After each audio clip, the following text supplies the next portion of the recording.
Hello and welcome back to On Geopolitics, this podcast from the Centre for Geopolitics at the University of Cambridge with me, Suzanne Rain, and Professor Ali Ansari. And Ali, I'm going to hand straight over to you, who's going to do the introducing of our special guest this week. And we do have a special guest, Suzanne. I'm very pleased to welcome my good friend and colleague, Professor Phil O'Brien, who's Professor of Strategic Studies at the University of St Andrews. He is in the International Relations Department, which means he's basically my next-door neighbour. But we don't see enough of you, Phil, because you're so busy, and you have been so busy these days with all sorts of things, both professional and policy related, I suspect. But we're glad to have you here. And we're very glad because we're going to talk about, lo and behold, Ukraine and policy towards Ukraine. So I suppose in many ways, Ukraine has fallen a little bit off the news cycle and a little bit off the radar. Can you give us a sort of an update on where we are at the moment? You know, what's been going on in the last few months? And obviously, we know that Zelensky's been in Washington. First of all, thanks so much, Ali and Suzanne, for having me. It's something we've been trying to set up for a while, but I'm glad that it's finally came about. Where are we? Well, I think we have to actually go back to the summer and the Ukrainian counteroffensive, which some people put a lot of hope in and were wondering what was going to happen. What we have seen confirmed, I think, this summer and where we are now is that mobile advances are incredibly difficult in this war, particularly as neither side has air supremacy. So we have to put out of our minds this concept of war of fast-moving armored columns. I mean, one of the issues is the idea of war going into this full-scale invasion was just wrong. So we had an idea of war of blitzkrieg, Russian blitzkrieg, Russian shock and awe, all these tanks moving down roads, blasting Ukrainians out of the way. That didn't come about, and it's gotten worse and worse because basically defensive firepower rules. And unless you can attack a side that is so weak that it has very little option, very little ability to resist, it's shown to be very hard to advance, and particularly if you're attacking a side that's dug in, and the Russians have dug in. So the counteroffensive revealed, I think, the reality of frontline warfare in this kind of war. And the Ukrainians made some advances, not a lot, but they did take some territory, but the losses they incurred were quite high to begin with. Ukrainians have one significant problem, and that is they have a much smaller population, so they cannot get involved in an attritional war of soldiers with the Russians. They can't get into a one-for-one exchange or even a two-for-one exchange. That's not in their calculation. So they went to and evolved into more of a strategy to save numbers, to save their soldiers. That was controversial to some.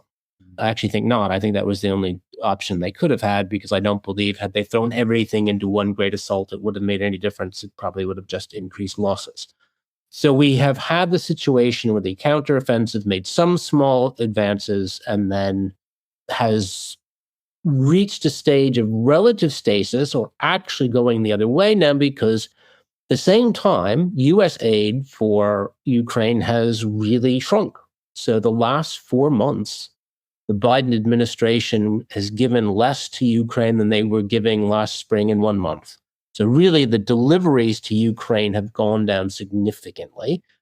The administration is not giving them the kind of aid they need to sustain any kind of offensive operations. So what has happened is the Russians have in many ways started to do much more of the attacking in places like Avdiivka and or even around Bakhmut. So the Russians are doing the attacking, suffering massive losses, making very small gains, which is the story of the war. So that's where we are. Generally, the Ukrainians are sitting there, and that's why this question of aid is so important that we're going to talk about later.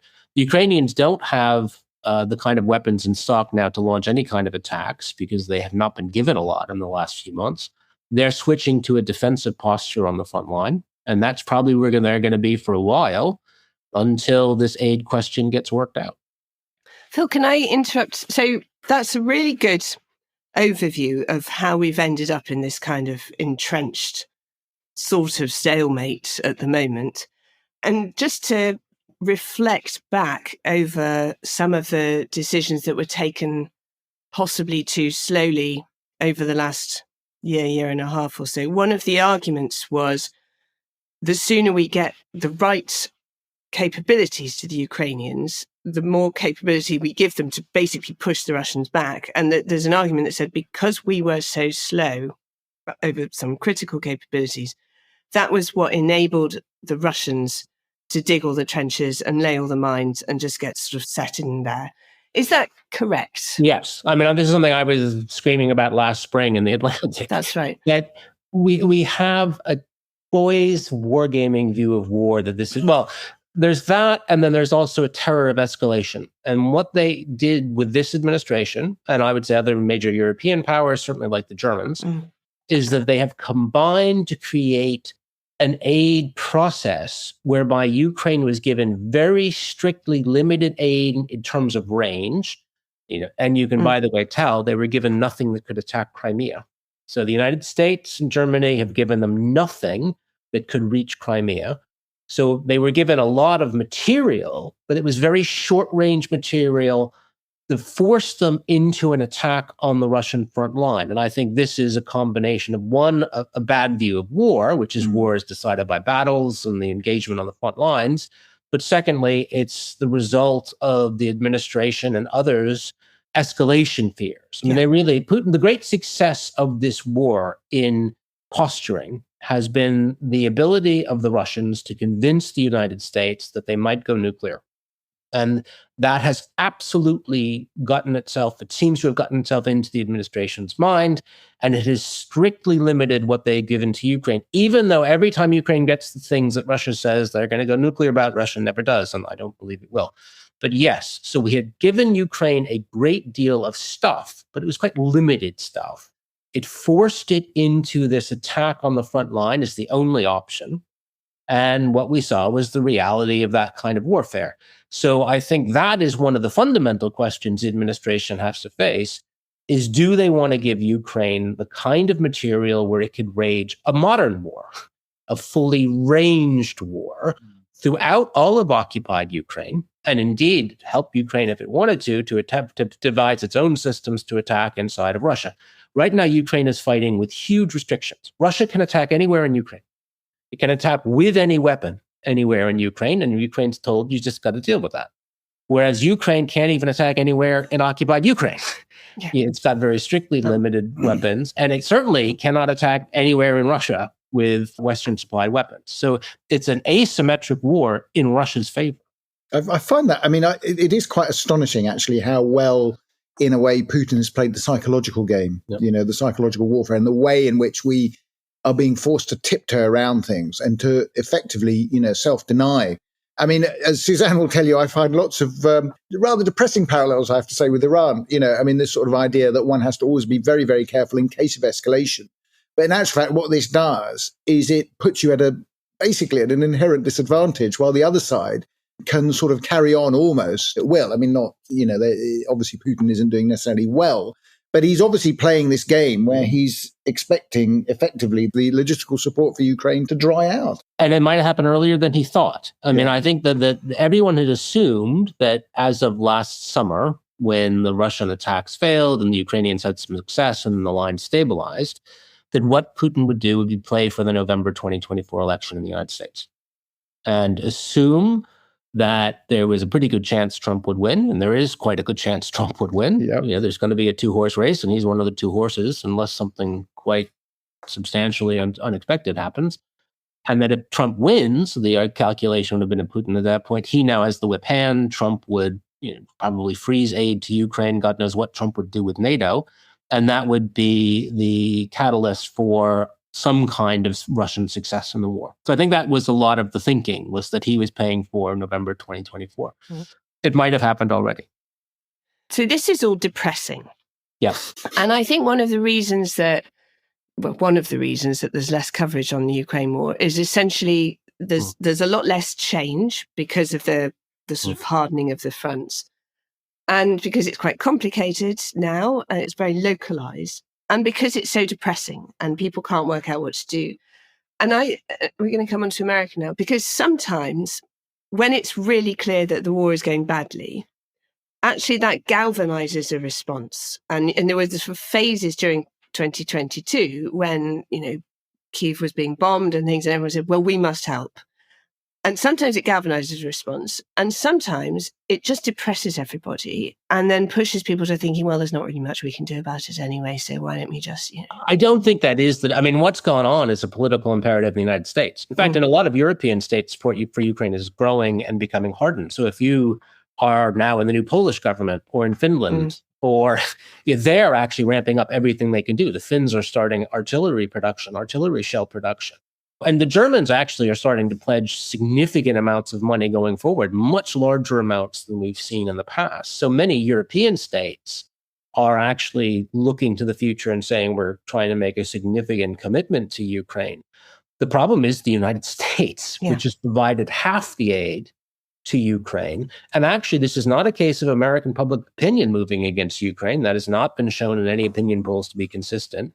There has been a significant drop in Republican support for Ukraine. Democratic support has in many ways gone up. So it's not, I would argue it's not a question of people getting depressed or bored. It's the Republican Party now seems to have a political stance not to help Ukraine, or enough of it does, and that's affecting policymaking.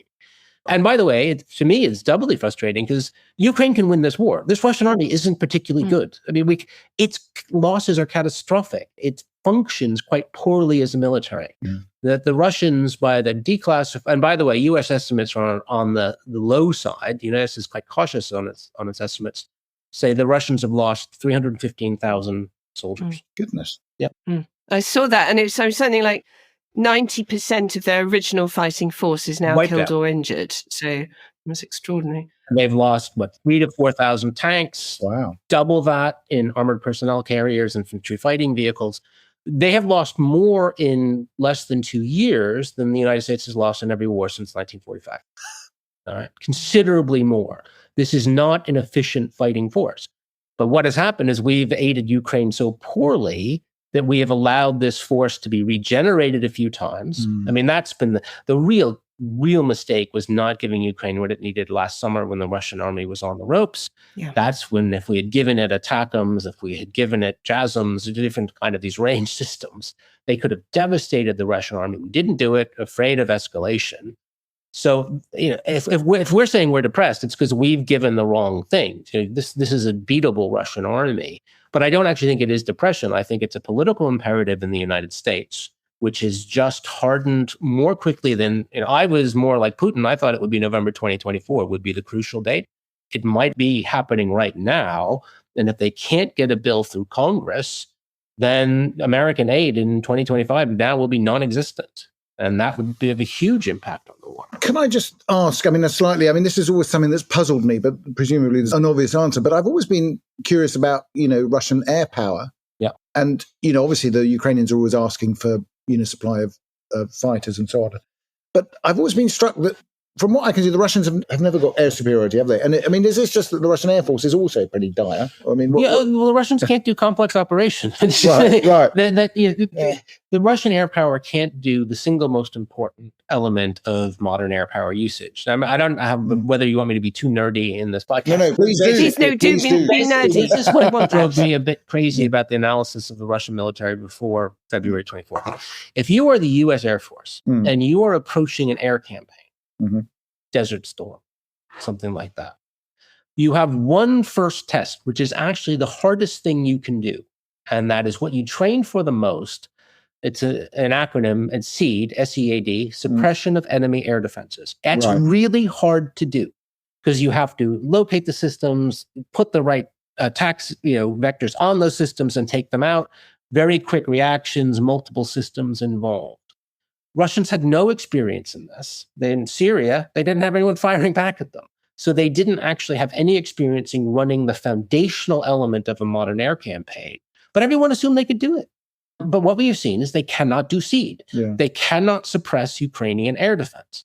And their inability to suppress Ukrainian air defense means that their air power, in terms of fixed-wing aircraft, has got to be kept basically flying over Russia or maybe Crimea, or out in the Black Sea. They cannot fly their aircraft except the very quick sorties, boom, boom, in, out. They can't patrol. Now, what normally would have happened is, say, if the U.S. was using air power, they would try to patrol close to the area of battle to get targets of opportunity when they appear. None of that can occur with fixed wing in this war. for the Russians because they cannot patrol, they're going to be shot down. And they're terrified of the Patriots and things like that. So how air power has worked over the battlefield is much more through UAVs and increasingly through UAVs, because it's a question of having so many of them and they're quite small that shooting them all down is very difficult or impossible. So the Russians cannot do what we would consider modern air power from an American point of view or even a European point of view. Are they learning? They are showing what I would call modest learning, in the sense that if they get hit over the head once, they sometimes adjust to the weapon that hit them over the head. I don't see a huge tactical. I mean, the tactical evolution on the battlefield has been human wave attacks. So that what have they done? Their tanks were getting destroyed in large numbers, and so they moved in both Bakhmut and Advika often to human wave attacks. That is a form of adjustment, you can say, but it's not what you'd call a sophisticated form of war making. So you do see some adjustment, but I don't see a deeply reflective learning military. Whereas the Ukrainians have shown much greater adaptability from a lower base, what they have done in the Black Sea, for interesting. The Ukrainians have waged a naval campaign without warships and actually forced the Russian Navy on the Black Sea, out of Crimea, in many ways, out of Sevastopol. So when you look at these two militaries as learning adjustable militaries, the Ukrainians have shown a significant advantage on that. But the Russians still have a lot of stuff, and that makes a difference. Phil, so I've got another question about learning, because I saw in the news today or yesterday, recently, that US and Ukrainian military officers are saying they're going to work out details of a new strategy. And it would be really helpful if you could explain, certainly to me, I'm sure Ali knows everything, about the genesis of the Ukrainian counteroffensive, which was supposed to happen, between summer and autumn, and which has become this kind of debate about whether or not it worked and whose fault it was. Yeah, there's a lot of anonymous Pentagon officials covering their ass that's going on in this analysis. So there's two questions. There is the what happened with the counteroffensive debate, and then there's the what is Ukrainian strategy going forward discussion. The what happened over the counteroffensive is typical ass covering. That the Pentagon, the United States, armed Ukraine to do this kind of offensive. It didn't work. I would argue it didn't work because of the technological imperative, and it hasn't worked on either side. No one's been able to make these kind of armored advances work. It's just too easy to shut it down. And because of all the mines, presumably, because the Russians are everything. I mean, mines are mines in and of themselves wouldn't stop it, but it's mines with UAVs, with artillery, with handheld anti-tank weapons, with helicopters that pop up. There's just so many different ways to disable vehicles. And they're so vulnerable and becoming increasingly so to different systems. Like as UAVs get better, they're getting, in fact, more destructive to vehicles. So it's just very hard to do it. So in my mind, what we ran into here was the technological imperative. Ukraine was given a really small number of Western tanks, few months to learn them, and then told to do modern combined arms warfare in a way that no Western state would ever do because it didn't have air supremacy. The United States would never have been able to fight this campaign. It would never even have conceived of fighting this campaign. And the reality of war, in my minds, is what we've seen. Now, there does seem to be some voices in the Pentagon who don't want to admit that because that means they armed Ukraine poorly. So what they're saying in those stories in like the Washington Post or the New York Times was it's Ukraine's fault, that Ukraine abandoned these combined arms offensive too early. If only they had thrown everything into this one great attack and kept going, then they would have had success. It's, of course, unarguable because there's no evidence for it, but it's a convenient way of saying it's not actually our fault for arming Ukraine improperly. It's Ukraine's fault for not using what we gave it. And so that's been the debate. Now, no one has come out and said this openly. It's always been anonymous officials, which is a bit pernicious. A lot of very senior U.S. officials on the record really disagree with this. Most recently, Phil Breedlove, who is the former four-star in the U.S. Air Force and Supreme Allied Commander Europe, he said this is just ridiculous because we wouldn't do it. We would not have asked our troops to do these assaults without air supremacy. So that's been the debate over the counteroffensive, and I think there's a lot of self-serving aspects. The one about strategy is a fundamental, and I think it's one where the administration in the U.S. is sort of got to answer one fundamental question, and maybe they have answered it and we just don't like the answer. And that is, do they want Ukraine to win or not? And by the way, when President Biden was asked that the other day, he didn't answer. He just smiled. I think actually they don't want Russia to win, but that's very different from having Ukraine winning. And that is the fundamental strategic end. What do you want out of this war? And if your view is not to have Russia win, that's a very different ending than having Ukraine win. Ukraine win, in my mind, is liberating all of its territory. Not having Russia win is in many ways giving it nothing new, which could go back to the February 2024 line with a devastated military. So I'm not sure we can have a strategy for Ukraine if we don't have an answer to that question, because they have to say what they want. And then, of course, they have to give Ukraine the weapons for that. But, I mean, just to follow on from that, I mean, It is obviously, I suppose, worrying to think that there are, obviously, in the United States, they aren't quite sure that they want Ukraine to win. They want, obviously, Russia to lose, but they're not quite sure what that end game should be.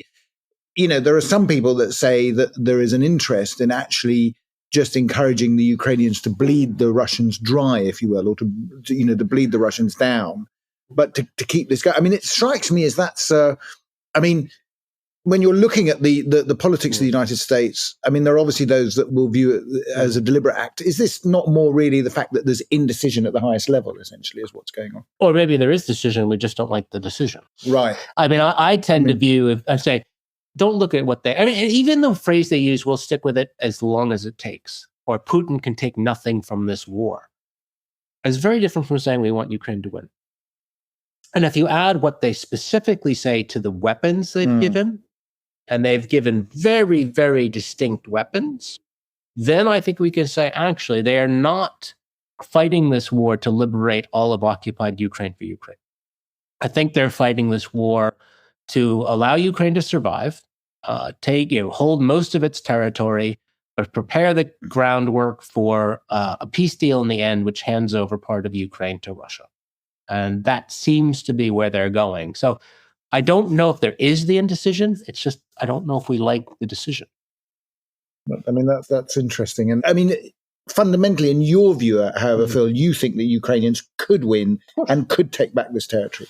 So, I mean, I suppose that end game would only make sense if there is a view that Ukraine cannot take back the territory that's already lost. Yeah. But you're saying, on the contrary, properly armed, properly supplied, they could do it. Which obviously for Zelensky must be enormously frustrating. I mean, they could cut off, if they were even given 1990s to 2000 US weapons, they could liberate Crimea before actually, in many ways, the mainland, because Crimea has so few access points. They've already driven the Russian Navy out of Sevastopol. All they would need to do is take down the Kerch Bridge. Wouldn't be easy, but they could do it with a range of ATACMS and JASMs and different kinds of US range systems. And then you've got one road into Crimea, and that's through occupied Ukraine to the north. That could then be cut. And then Crimea is unsustainable for the Russians. So that's not, in many ways, a complex question. There's only a few roads in. They've already won the naval war. So yes, this could be something we could help Ukraine do now. Crimea is legally under international law in Ukraine, but we are not giving them the kinds of weapons. The only powers that have done that so far are the British and the French. The British and the French with the Storm Shadows and the Scouts. And look what the Ukrainians did with that. They drove the Black Sea fleet out of Sevastopol. So yes, they can do it, but they need the weapons to do it. I mean, war's not won on bravery or grit. I don't like that. War's won on capabilities and systems. And the Ukrainians don't have the capabilities or systems now to win the war. And they're not going to get them if we disarm them for frontal assaults. So this raises a sort of constant question about the extent to which America is really in it for the long haul. And we did a simulation the other day in Cambridge where we looked at if what we all think is going to happen over the next year, and sort of baseline assumption that the war will move into a kind of grinding on phase of diminishing returns for both sides, really, unless something happens. And there could be variations on that, but that's the broad thing. That's, of course, it's not just Putin not quite winning. So on the one hand, you can say, well, that kind of fits a American strategic end to just draw Putin into this endless conflict. But of course it doesn't, because it's not an end to the instability. And the simulation that we looked at had increasing instability in Belarus again, or increasing Ukrainian operations in other ways, because if they're frustrated at the front line, how do they get at Russia? So just because you have a sort of stalemate kind of situation in Ukraine, you don't reduce the potential for disruptive instability in other areas in Europe. So it's not a solution. And in fact, it could lead to things which are escalatory in different ways. And we've seen, Russia pushing in the Baltic states against the Nordics, all sorts of other kinds of disruptive activity. So coming back to the American politics question, Phil, one of the things that you hear the Ukrainians saying all the time as their argument is that this war does matter to you because it's about the right way of behaving in the world and it's about democratic freedom. And if you're not prepared to stand up for this, then what are you prepared to? And that argument just doesn't seem to land. No, it doesn't. I mean, I always think the political debate in the U.S. shows how hollow phrases like national interest and realism are. The Ukrainians have handed the United States strategically an extraordinary opportunity that the United States wasn't expecting. The United States the Pentagon, the administration was expecting Kyiv to fall in a few days, that Ukraine to be, in a sense, taken over, 2/3 of it taken over by Russia. Maybe there'd be a Ukrainian guerrilla war, but that this was going to be a win for Putin in terms of territory and land. Amazingly, the Ukrainians showed that wasn't the case, even though we hadn't armed them terribly well at all. By any option, the United States could end the security question of Europe now. If we helped Europe win this war, and I'm a dual national, so I don't know if I can use we on both Britain and the United States. Hurrah! But, if the U.S. helped Ukraine win this war, it basically ends the security dilemma in Europe for generations. I mean, this is an extraordinary bonus for the United States, which has actually had European security as a high point in its mind since 1945, and was very worried about European security before the Russian invasion, because Russia was considered so powerful it could overrun the Baltics and go to war with all of NATO. Well, what this could be is the end of the Russian threat for generations. If you have a Ukrainian victory, Ukraine integrated into NATO, armed, Russia would represent very little threat to NATO for a long time, NATO European states. And that would allow the United States to reorient itself to Asia Pacific without a concern in its backyard. If you allow the Russians to get anything out of this war, establish a principle that you can take another state's territory by force, you create long-term instability in Europe. The Baltics, Finland, Poland, all these states that were part of Imperial Russia, the Soviet Union, or indeed the Warsaw Pact, will now say, what does this mean for us? So it just seems if by any normal definition of national interest, the U.S. was given an opportunity that it could have grasped to arm Ukraine, to end this war on the Ukrainian favor and very much in American interests. It's not doing that, and it's not doing it partly out of, you might say, the ideological escalation, but also partly because of the power of populist politics. The Republicans aren't doing. They don't say. I mean, the Republican Party has both the most pro-Ukraine people and the most anti. It shows how weird it is. I mean, there are the old line Republicans like Mitt Romney, Liz Cheney. They are very pro-Ukraine. They would like to give Ukraine everything, even Mitch McConnell. But then you have the base of the party, which is Trumpite, and they're just following Trump. Trump doesn't like Ukraine, he liked Russia. If Trump liked Ukraine and hated Russia, they'd probably want to give Ukraine everything. But it just shows the irrationality of national interest, the failure of that phrase, I think, to mean anything. And certainly it's a great failure of the United States to maximize its power, which is what we say realism is. Realists are hard-headed. They think about power. All states try to maximize their power in the international system. The United States has an amazing opportunity to maximize its power, and it's giving it up. It's allowing Russia to come back. It is extraordinary, actually, when you put it like that there is this opportunity, as you say, to seal the deal on European security, and it's simply not being taken for the reasons that you've obviously quite rightly outlined. But it is, the more you think about it in that sense, the more astonishing it is. And I, as I said, I see it always in this sort of tiptoeing around in terms of policy, in terms of approach, this fear of, we've become almost, we're scared of our own shadow or something. Do you know? I mean, we're sort of running around. It's not that the Russians are particularly a serious military threat, but the fact is we fear, in a sense, things getting out of hand. So do you think, I mean, just sorry to have interrupted you, but do you think if Russia is allowed to get away with some of this and some territory, that there would be a possibility then that they might seek, Baltic, I mean, certainly I think the Baltics will be even more worried. But I mean, is it not a possibility that this thing will simply, at the very least, exhaust their capabilities for a number of years? Oh, yes, but it would establish a very worrying principle. Yes. And if you're in the Baltics, you're not looking about the next 5 years. Yeah, you're not looking the next 10 years. Yes, you're looking 15, 20, 30 years down the road. And you would have established the principle of Russia using force to take over parts of land that were not part of Russia legally. By the way, you also would have established the point of view of the United States okaying this, because there would have to be a peace treaty, and one assumes the United States would be in some ways a guarantor of some security coming out of that. So it's terribly worrying. I mean, the other thing people are, I think, paying enough attention to is they think, oh, what if the U.S. goes home? Bad Ukraine. It would be terribly bad for Ukraine. But those states then on the Russian border, they're not going to throw in the towel on Ukraine. Ukraine itself might even escalate to go into Belarus. I mean, from the point of view of that all it does is it adds massive instability. If you're Poland, the last thing you're going to want is a Russian army on your border. Especially with Radek Sikorski as foreign secretary. I mean, he's been very clear about the strength of his feeling on it.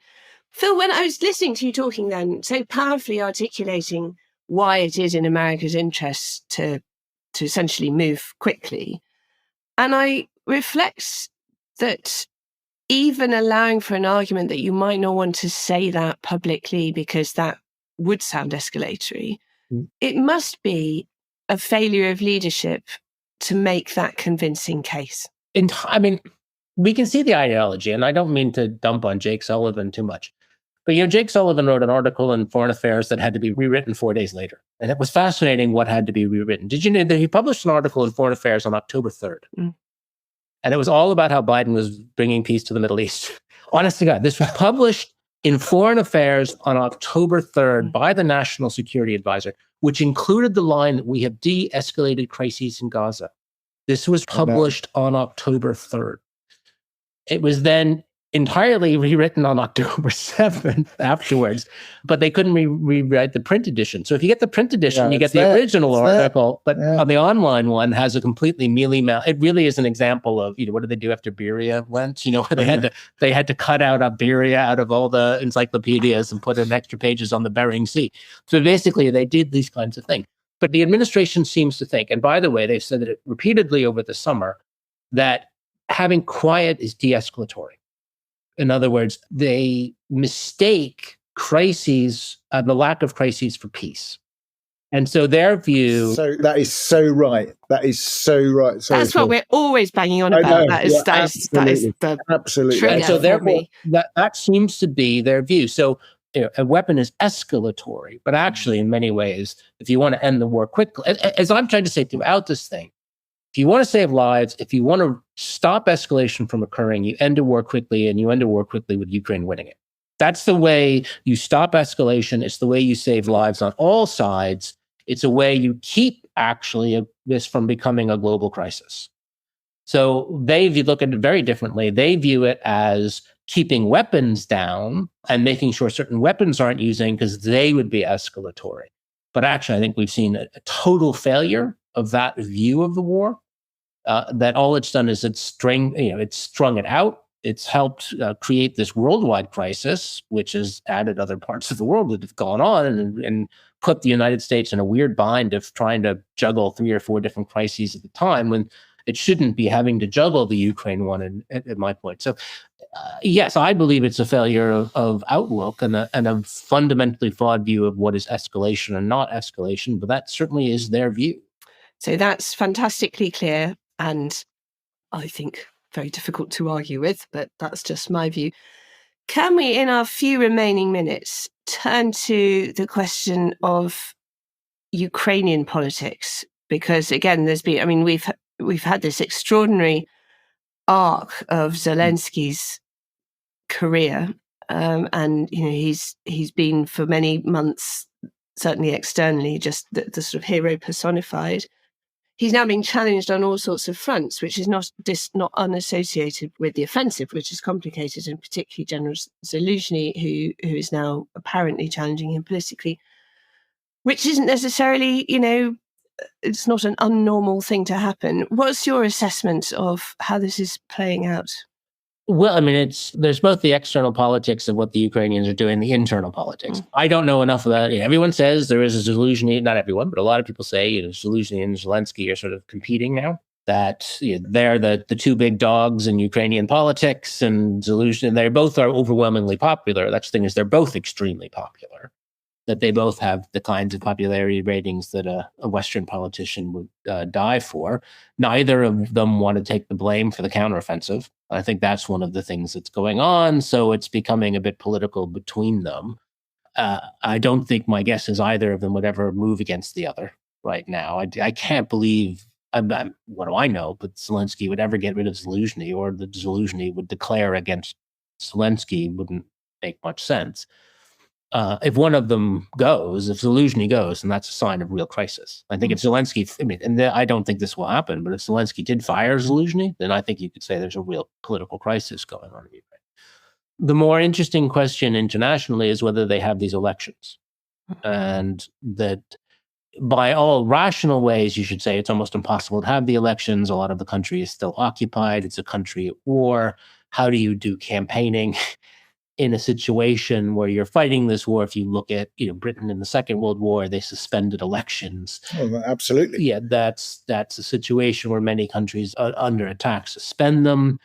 The other option is it's better to just go through and deal with it and to maintain your status as a democracy, because all the pro-Russianites are going to go, look, Putin just had an election and Zelensky won't. Even though the Russian election is a sham election, as we all know, it provides a kind of argumentative platform to say, we're telling you that Zelensky is a dictator. He's acting more like a dictator than Putin is having this political election. So you would think rationally, they probably holding an election is too difficult, but there's part of you that says maybe they should do it just to, on the one hand, gain another mandate, but also show that they are a functioning democracy in war.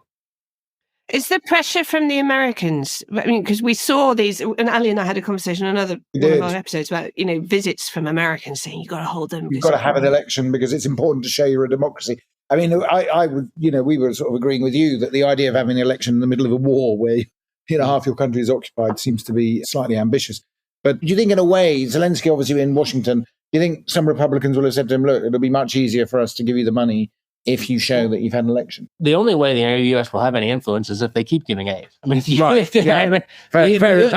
right now, the U.S. doesn't give any aid, then Ukraine can just tell it, no, you're going to do. So the only way the U.S. can have that influence over Zelensky is actually to promise some aid. And I think so. Therefore, the U.S. is in a very weird position, on the one hand, lecturing Ukraine, but also at the same time threatening not to give any aid.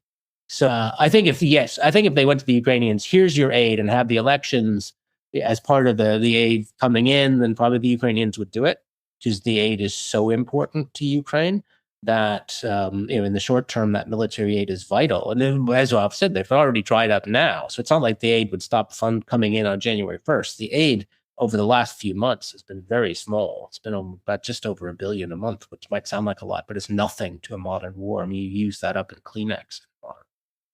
So I think that's what it comes down to, the election. If the Americans say to the Ukrainians, you're going to get the aid, definitely, but you got to have the elections, the Ukrainians would probably do it. But the Ukrainians don't seem to want to have to run that now. And if the Americans pull the plug, then there's no way they're going to do it to satisfy the United States. This whole war, and by the way, what also is going on in the Middle East, shows the limits of American power, that the Americans think they can micromanage these crises. And other states do what they want to do. The United States constantly overestimates its ability to influence other states. And by the way, they'd lose their ability to influence Europe. If they go home, as I said, that doesn't end the war. The United States going home just makes the war nastier and longer, but it also means other Eastern European states or Central European states become more committed to Ukraine. And the U.S. ability to influence them is decreased, because the U.S. is seen as an unreliable partner, which it would show that it is.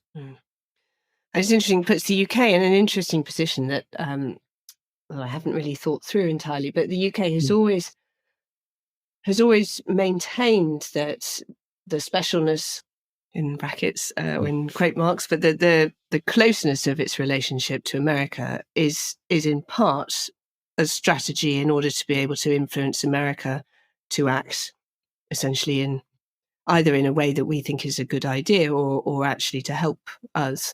But in practice, I think experience would show that influence doesn't always work anyway. Or indeed ever. The special, as you talk to everyone in Washington, they'll say everyone says they have a special relationship with us. Yeah. That that the UK is actually more hardline than Germany or France in this war. Yeah. It's much closer to the Central European states in its policy. And it's desperately trying to influence the United States to keep aiding. But the United States is just going to do what it wants. And it's not going to listen to Britain. I'm sorry to say. I think the reason, this is my simplified explanation for the reason for that, is your position or your stance versus an adversary depends on your perception of the threat that they pose. Mm-hmm. And the UK, and we've had, Russia has conducted egregious acts in the UK, radiological weapons on the streets of London, which has hardened. And don't forget Salisbury. No, I hadn't forgotten Salisbury at all. I was just focusing, but that perception of threat is shared by Eastern European countries, Baltic states, Nordic states, to a sense that it is less in other parts. And then you sort of think, well, obviously the Americans understand that threat in the same way, although it doesn't threaten them in the same way. But one of the risks of a Republican victory, Trump victory, which I hadn't fully thought through, but somebody made the point to me the other day, is that those parts of the state which understand the threat, and we're talking about FBI and CIA particularly, Trump's going to come in on day one and just dismantle them. So the things that we might have relied upon to create a kind of baseline understanding of why you have to go against Russia because of its malevolent activities, because it is trying to undermine democratic states in Europe and its invading neighbours, you might not be able to rely on traditional institutions within the American system to be making those arguments anymore, because Trump, I think, would just dismantle the leadership of those organizations. I'll even be more that they actually would have won in the United States. We can say, it would mean the Trumpites have taken over the Republican Party and through that taken over the government, and Putin's won. Clearly he's won by making the United States go down a road that is not in American national interest, I would argue, in any way, in fact, undermines American security through no use of military force, but through manipulating the political system. The only hopeful thing out of it is it might make Europe wake up. Europe seems to be waking up a little bit now. It's got a long way to go. But it never really, I think, thought, and I remember at a conference in Germany just a few months ago, still people were saying, oh, no, Biden will win. And there's no way the United States would ever really abandon Ukraine. They were still acting on hope, or you might say their rational view of the world. I think now Europeans are all of a sudden realizing the United States is not necessarily reliable, that right now it could go home, but it could really go home after November 2024. And Europeans have to be willing to confront that reality. And maybe that's, it ends the parochialism for Europeans, and they have to start acting together more out of their own real security concerns. Okay. That's an optimistic note to probably end on, that the Europeans will finally realize that war is a continuation of politics by an admixture of other means. Just to end on a Clausewitzian note as we head into Christmas.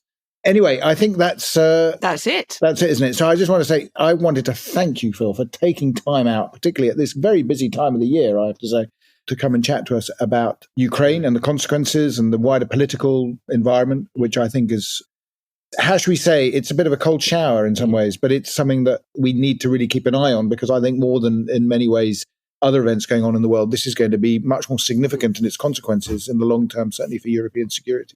So thank you once again. And until next time, it's goodbye from me. And goodbye from me. And thank you from me.